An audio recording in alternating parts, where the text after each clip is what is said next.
day-to-day pain in the ass. It's a thigh or an ankle or whatever. But they're out tonight. Nothing super serious, but bothersome.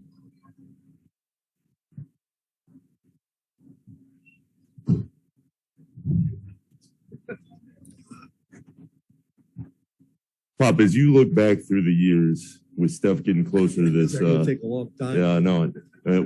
As Steph gets closer to this record, the 3-point record, was there a moment that you can remember where you watched him either when he was still in college or when you started seeing him more on the pro level, where you just thought, this guy's different? No, I think, he was still, for some reason, under the radar in the beginning, He's kind of slight stature at the time. He wasn't that strong, and he always looks like he's about 17 or 18 years old, and you didn't look at him and say, hey, he's going to do this. But as the years went by and you realize he's one of the greatest shooters you've ever seen,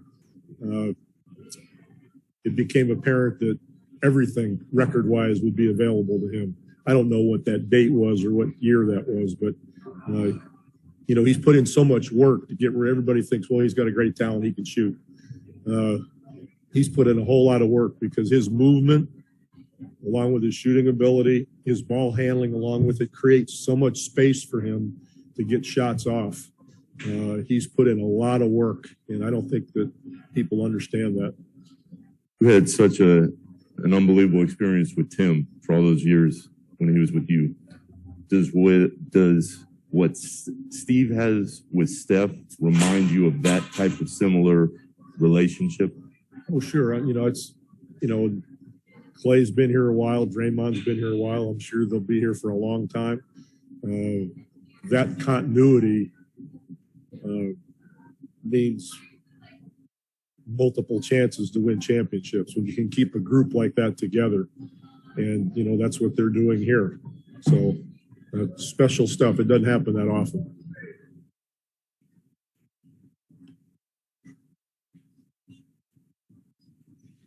Hey, Pop. Building a culture has always been really important to you, and you lamented last season that you weren't able to do the things that you love to share with the guys, like going out to dinner, sharing bottles of wine with so many young guys, and being able to do that this season. How big of a difference is it making just in terms of you loving what you're doing? It's night and day, compared to last year. When you go to a dinner after a win or a loss, it doesn't really matter, but that camaraderie that you build is so important. Having the practices, that we have this year, more games, more practices, more shoot-arounds, more opportunity to learn more about the guys and, what's going on in their lives, where they came from, all that sort of thing, builds a stronger chemistry and a better team. And I've always enjoyed that part of it. If it was just basketball, I'd be pretty bored, I think, because it's just a game. So having an opportunity to develop all those relationships makes it more satisfying.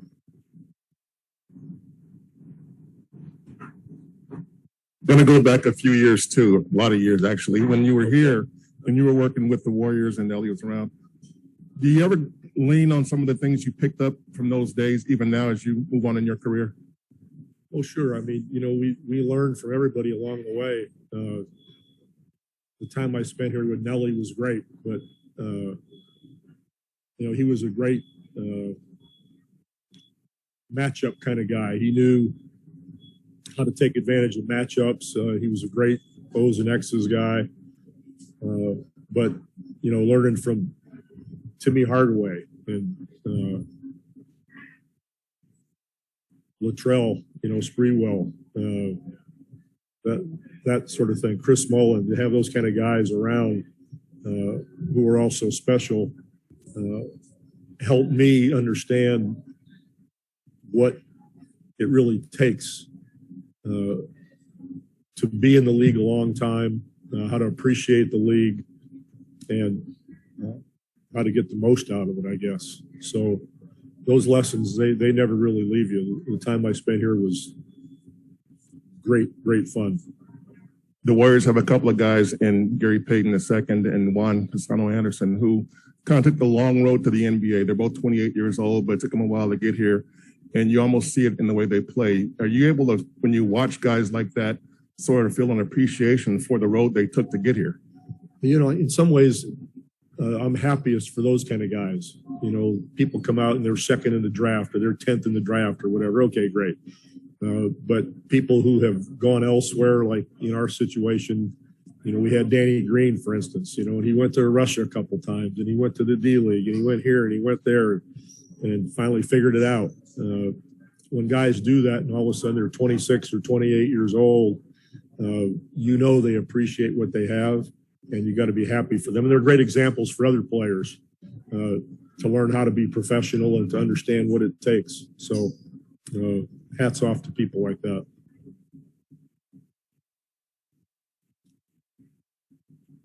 Anybody else?